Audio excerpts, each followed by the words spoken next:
নমস্কার, liver foundation পশ্চিমবঙ্গের পডকাস্টে আপনাদের সকলকে স্বাগত। লিভার ফাউন্ডেশনের অন্যতম উদ্যোগ Indian institute of liver and digestive sciences, যাকে সোনারপুরের IILDS বলেই সকলে চিনি, পূর্ণ করতে চলেছে তার 10 বছর। আমরা আজ পডকাস্টে পেয়েছি এই IILDS এর একজন চিকিৎসক, ডক্টর দীপঙ্কর মণ্ডলকে। তিনি এখানকার এই হেপাটোলজি ডিপার্টমেন্টের একজন অ্যাসিস্ট্যান্ট প্রফেসর। ডক্টর মণ্ডল, প্রথমেই প্রশ্ন করব, আপনি কি করে যুক্ত হলেন IILDS এর সঙ্গে? 2017 সালে আমি SSKM হসপিটাল থেকে ডিপার্টমেন্ট অফ হেপাটোলজি থেকে আমি পাস করি। তো তখন ডক্টর অভিজিৎ চৌধুরী স্যার উনি আমাকে প্রশ্ন করেন যে পাস করার পরে তোমার কি উদ্দেশ্য, কি করবে। তো আমি স্যারের আন্ডারেই আমি ডিএম কোর্সটা কমপ্লিট করি। আমি কোনোদিন প্রাইভেট প্র্যাকটিস করিনি আমার স্টুডেন্ট লাইফে। তো আমি যখন পাস করলাম তখন আমার যে আইডিওলজি ছিল যে প্রথম কথা হচ্ছে কোনো প্রাইভেট প্র্যাকটিস করব না, সেকেন্ড এমন একটা ইনস্টিটিউটের সঙ্গে জয়েন করব যেখানে মানুষের চিকিৎসা হবে এবং তার সাথে সাথে স্টুডেন্ট পড়ানো হবে এবং তার সাথে সাথে গবেষণার সুযোগ থাকবে। তো সেইগুলোর কথা মাথায় রেখে IILDS মনে হয়েছে আমার উপযুক্ত জায়গা। এবং এই IILDS প্রতিস্থাপনের পিছনে যে নীতি, যে আইডিওলজি ছিল এবং তার সঙ্গে আমার নীতির কিছুটা মিল ছিল। তো সেদিক দিয়ে বিচার করে আমার মনে হয়েছে IILDS হসপিটাল আমার জন্য একটা খুব সুন্দর প্রতিষ্ঠান এবং সেখান থেকেই আমার এই ইনস্টিটিউটে জয়েন করা এবং পথ চলা। এই প্রতিষ্ঠান শুরুই হয়েছে সর্বসাধারণের চিকিৎসা দেওয়ার লক্ষ্যে। আপনি এতদিন ধরে রয়েছেন, আপনার কি মনে হয় যে সেই স্বপ্ন পূরণ হচ্ছে এবং কিভাবে হচ্ছে, এটা যদি একটু বোঝান। IILDSটা শুরু করার নীতিই ছিল যে সাধারণ মানুষ, গভর্নমেন্ট হসপিটাল যেটা করে যে সমস্ত মানুষের চিকিৎসার জন্য খোলা, কিন্তু সেখানে প্রচুর মানুষের ভিড়, সব সময় সঠিক সময় হয়তো সেগুলো করে ওঠা সম্ভব নয়। আবার উল্টো দিকে সুচিকিৎসার প্রলোভন দেখিয়ে যে কর্পোরেট হসপিটালগুলো চলে, সেখানেও মানুষের হয়তো অনেক সময় আর্থিক সঙ্গতির কারণে সেখানে মানুষ চিকিৎসা করে ওঠাতে পারে না। তো এই দুটো দিকে ব্যালেন্স করার জন্য তৃতীয় একটা বিকল্প চিন্তাভাবনা নিয়েই আমাদের IILDS হসপিটালের পথ চলা শুরু, যেখানে নিম্ন মধ্যবিত্ত বা নিম্নবিত্ত মানুষ এসে সাশ্রয়ে চিকিৎসা করাতে পারবে। তো আর্থিক দিকটার কথা ভেবে এবং সুচিকিৎসার কথা ভেবে এই হসপিটালের পথ চলা শুরু। শুধু তো পশ্চিমবঙ্গ নয়, মানে সারা ভারতবর্ষ, এমনকি ভারতবর্ষের বাইরে থেকেও এখানে রোগী আসে, সুচিকিৎসা পায়। এবার আপনি একটু বলুন যে এই যে সুচিকিৎসা, আধুনিক চিকিৎসাটা কতটা এখানে হয়, এবং আমি শুনেছি যে আধুনিক অনেক ধরনের অপারেশনও এখানে হচ্ছে। এই যে পেটের রোগের এরকম এক্সক্লুসিভ হসপিটাল তো পশ্চিমবঙ্গে নেই যে শুধু পেটের রোগের, সেখানে যেমন সুচিকিৎসা পাচ্ছে রোগীরা, তার সঙ্গে অনেক স্টেট অফ দ্য আর্ট অপারেশনও হয়, যেটা আগে ভাবাই যেত না। একদম ঠিকই কথা। আমরা যখন শুরু করি এই হসপিটাল, ধীরে ধীরে সেই শুরুর পথ চলাটা আরও সুন্দর হয়ে উঠেছে। আমাদের বিভিন্ন ডিপার্টমেন্ট আমরা খুলেছি, বিভিন্ন আধুনিক প্রসিডিওর আমরা করতে শুরু করেছি এবং তার সাথে সাথে আমরা এখানে লিভার প্রতিস্থাপনও শুরু করেছি। একটা সময় ভাবা হতো যে লিভার প্রতিস্থাপন হয়তো মানুষের সাধ্যের মধ্যে নয় এবং খুবই একটা জটিল অপারেশন, কিন্তু দিনে দিনে কালক্রমে সেটা অনেক ইজি হয়েছে এবং মানুষের অ্যাফোর্ডেবল জায়গায় চলে এসছে মানুষের কাছে। তো যেমন একধারে লিভার প্রতিস্থাপন আমাদের এখানে শুরু হয়েছে, তার সাথে সাথে আমাদের যে অ্যাডভান্স এন্ডোস্কোপিক প্রসিডিওর আমরা এখানে শুরু করেছি এবং সেটা নিয়মিত ধারায় আমাদের এখানে চলছে। এবং তার সাথে সাথে অ্যাডভান্স সার্জিক্যাল প্রসিডিওর, সেটা হতে পারে লিভারের, সেটা হতে পারে প্যানক্রিয়াসের, সেই প্রসিডিওরগুলো এবং অপারেশনগুলো আমরা এখানে শুরু করেছি, যেগুলো যেমন সরকারি জায়গায় হয়, বেসরকারি জায়গায়ও হয়। কিন্তু বেসরকারি জায়গায় হয়তো মানুষ স্বাদ আর সাধ্য বলে না, তো দুটোর মধ্যে সামঞ্জস্য করতে পারে না। হ্যাঁ, অ্যাফোর্ডেবিলিটির দিক থেকে বিচার করলে সেটা সাধারণ মানুষের, যেমন নিম্ন মধ্যবিত্ত মানুষ বা নিম্নবিত্ত মানুষের কাছে সেই সুযোগটা আমরা করে দিয়েছি এবং মানুষ তাতে বিশ্বাস রেখে শুধুমাত্র পশ্চিমবঙ্গের মানুষ নয়, পশ্চিমবঙ্গের বাইরে বিভিন্ন রাজ্যের মানুষ আমাদের এখান থেকে সেই পরিষেবা নিয়ে থাকে। 10 বছর কিন্তু একটা কম সময় নয়, এতটা পথ হেঁটে যাওয়া, এর পরেও IILDS হাঁটবে। আপনাদের কি স্বপ্ন, যে কোথায় পৌঁছবে IILDS, সেটা একটু বোঝান।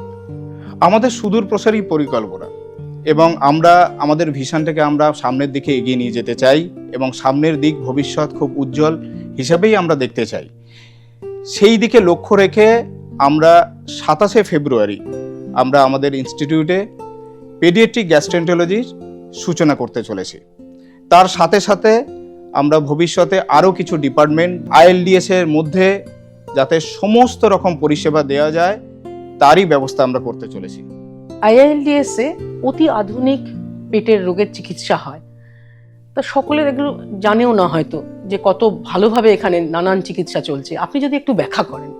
এখানে আমরা লিভার এবং গ্যাস্ট্রোএন্টারোলজি তাদের যেমন মেডিসিনের চিকিৎসা করি সেরকম বিভিন্ন পার্ট যেমন উল্লেখযোগ্য, যেমন লিভার, প্যানক্রিয়াস, বিলিয়ারি সিস্টেমের অত্যাধুনিক অপারেশন।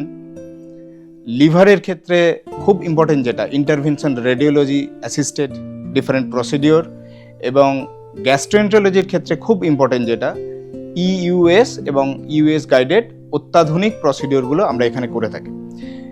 লিভারের ক্ষেত্রে যদি বলি আমরা, যেমন লিভার ক্যান্সারের ক্ষেত্রে টেস্ট বলে একটা প্রসিডিওর হয়, ট্রান্স আর্টারিয়াল কেমোমায়োলাইজেশন, এবং পোর্টাল হাইপারটেনশনের ক্ষেত্রে যেমন টিপস প্রসিডিওর হয়, সেগুলো আমরা এখানে করে থাকি।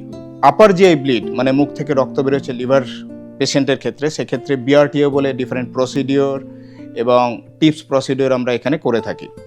সেরকম গ্যাস্ট্রোএন্টারোলজির ক্ষেত্রে EUS গাইডেড ডিফারেন্ট প্রসিডিওর, অত্যাধুনিক procedure, pancreatic drainage, liver biopsy এবং আরও অনেক কিছু আমরা এখানে করে থাকি। সার্জারির কথা যদি আমি উল্লেখ করি তাহলে অত্যাধুনিক যে সার্জারিগুলো লিভার রিলেটেড এবং বিলিয়ারি প্যানক্রিয়াস রিলেটেড সবগুলোই অ্যাফোর্ডেবিলিটির মধ্যে আমরা এখানে করে থাকি। আপনি যদি এই যে রয়েছেন এর মধ্যে যদি আপনার কিছু রোগী সম্পর্কে আপনার অভিজ্ঞতা বলেন, যে কতটা ILDS কে ভরসা করে রোগীরা যারা আসেন, আপনার কিছু ব্যক্তিগত অভিজ্ঞতা যদি আমাদের সঙ্গে শেয়ার করেন। সেই অভিজ্ঞতা তো অনেকটাই, কারণ এই 9 বছর পথ চালাতে এরকম ভুরি ভুরি আমার অভিজ্ঞতা আছে। আমি এক পেশেন্টের কথা বলতে পারি। 2018 সালে আমি ওনাকে প্রথম দেখি, তখন উনি মুখ থেকে রক্তবমি করতে করতে আমাদের এখানে আসেন। তো দেখা যায় তার পাকস্থলীর মধ্যে শিরা ফুলে আছে। তো সেক্ষেত্রে আমরা সেই পেশেন্টের BRTO বলে একটা প্রসিডিওর করি এবং সুস্থ হয়ে বাড়ি যান। যখন আমরা পেশেন্টটাকে প্রথমে দেখি, আমি দেখতাম, তো তখন পেশেন্ট অলরেডি অ্যাডভান্স লিভার ডিজিজে পৌঁছে গেছেন এবং তার চিকিৎসা শুরু হয়। দীর্ঘ 7-8 বছর উনি এই হসপিটালে আমাদের অধীনে চিকিৎসাধীন ছিলেন। যেহেতু লিভার ডিজিজটা অ্যাডভান্স স্টেজে চলে গেছিল, তাই বারবার এই হসপিটালে উনি ভর্তি হন। এবং আপনি বললে আশ্চর্য হবেন, যতবার উনি ভর্তি হয়েছেন ততবারই ওনার একটাই বক্তব্য ছিল যে যদি আমার কিছু হয় এখানেই হবে। কারণ এটা কি, এটা মানুষের বিশ্বাস। এই বিশ্বাসের উপর ভর করে উনি এই হসপিটালে বারবার এসছেন, আমাদের কাছে চিকিৎসা নিয়েছেন। বেশিরভাগ ক্ষেত্রেই উনি সুস্থ হয়ে বাড়ি গেছেন, কিন্তু শেষবার হয়তো আমরা ওনাকে সুস্থ করে বাড়ি পাঠাতে পারিনি। তার কারণ লাস্টবার ওনার লিভারের অবস্থা এতটাই খারাপ ছিল যে লাস্টবার আমরা সেটা করে উঠতে পারিনি। কিন্তু এই উদাহরণ দিয়ে আপনাকে বলতে চাই যে মানুষের বিশ্বাস কতটা। এটা তো ILDS মানুষের কাছে একটা আশার আলো, একদম আশা ভরসা দুটোই বলতে পারেন। সেই একটা আলো আমরা তৈরি করতে পেরেছি, মানুষের কাছে পৌঁছতে পেরেছি, মানুষের সহানুভূতি, সমবেদনা যাই বলুন না কেন, সবকিছু ভরসার একটা জায়গায় আমরা নিয়ে যেতে পেরেছি চিকিৎসক হিসাবে। এবং হসপিটালটাও সেই জায়গায় গেছে সাধারণ মানুষের চিকিৎসার ক্ষেত্রে। 10 বছর পেরিয়ে যাচ্ছে, আরো অনেক বছর পেরোবে ILDS। আপনি কি স্বপ্ন দেখেন যে ILDS কোথায় পৌঁছবে? এটা যেমন ILDS এর স্বপ্ন এবং সেখানে আমরা যারা চিকিৎসক আছি সবারই স্বপ্ন। এই ইনস্টিটিউটকে অলরেডি এখনই আমরা টার্সিয়ারি কেয়ার হিসাবেই দেখি। বিভিন্ন জায়গা, বিভিন্ন হসপিটাল, সেটা পশ্চিমবঙ্গের বাইরে আমাদের এখানে রেফার করে থাকে অ্যাডভান্স প্রসিডিওরের ক্ষেত্রে, অ্যাডভান্স চিকিৎসার জন্য। ভবিষ্যতে আমরা এই হসপিটালের বিভিন্ন ডিপার্টমেন্ট, যেমন পেডিয়াট্রিক গ্যাস্ট্রোএন্টারোলজি 27 তারিখে আমরা উদ্বোধন করতে চলেছি, সেরকম রেডিও অঙ্কোলজি, মেডিকেল অঙ্কোলজি সেন্টারও আমরা এখানে চালু করতে চলেছি।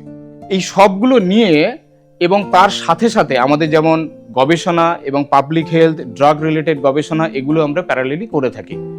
তো সব দিক দিয়ে একটা কমপ্লিট হসপিটাল হিসাবে আমরা ভবিষ্যতে দেখতে চাই, যেখানে একটা ছাতার তলায় সমস্ত রকম সুবিধা, সমস্ত রকম চিকিৎসা আছে, সেখানে চিকিৎসা সংক্রান্ত উচ্চমানের গবেষণা হচ্ছে এবং পুরোটাই হচ্ছে রোগীদের বেনিফিটের জন্য। একদম।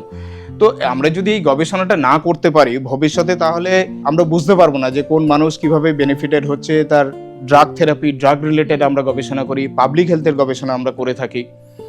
তো গবেষণার খুব একটা মূল্যবান দিক আছে, তো সেটাও আমাদের প্যারালালি করে যেতে হবে। যেমন মানুষের সেবা, ডিপার্টমেন্টের উন্নতি এবং তার সঙ্গে সঙ্গে গবেষণা প্যারালালি আমাদের কন্টিনিউ করতে হবে। ILDS এর লক্ষ্য চিকিৎসা, গবেষণা এবং শিক্ষা। তা শিক্ষার ক্ষেত্রে ILDS কি কি এখন পর্যন্ত করে উঠতে পেরেছে? আমরা এই হসপিটাল যখন শুরু হয়, প্রথম থেকেই আমাদের চিন্তা ভাবনা ছিল যে একটা টিচিং ইনস্টিটিউট হিসেবে এটাকে গড়ে তোলা। তো সেই উপলক্ষে এই হসপিটাল শুরু হওয়ার 5 বছরের মধ্যে আমরা এখানে DNB super speciality in gastroenterology start করি। এখনো পর্যন্ত আমাদের দুটো ব্যাচ স্টুডেন্ট আমরা এখান থেকে পাস করেছে এবং 3 নম্বর ব্যাচ তারা পড়াশোনা করছে। তো এটা আমাদের অ্যাচিভমেন্ট, কারণ হসপিটাল শুরুর দিকে এত তাড়াতাড়ি আমরা শুরু করতে পেরেছি এবং শুধুমাত্র ডক্টরদের জন্য নয়, নার্সিং কলেজেরও আমরা প্রতিস্থাপন করেছি এবং পরবর্তীকালে আমাদের মেডিকেল প্রফেশনে আরও কিছু ডিপার্টমেন্ট, আরও কিছু স্পেশালিটি আমরা শুরু করার চিন্তা ভাবনা করছি। আজকে আপনাকে পেয়ে আমরা অনেকটাই জানতে পারলাম ILDS সম্পর্কে। এর পরের পর্বে আমরা আরও জানবো অন্য আরও কোনো চিকিৎসকের কাছ থেকে। সঙ্গে থাকুন লিভার ফাউন্ডেশনের পডকাস্টে।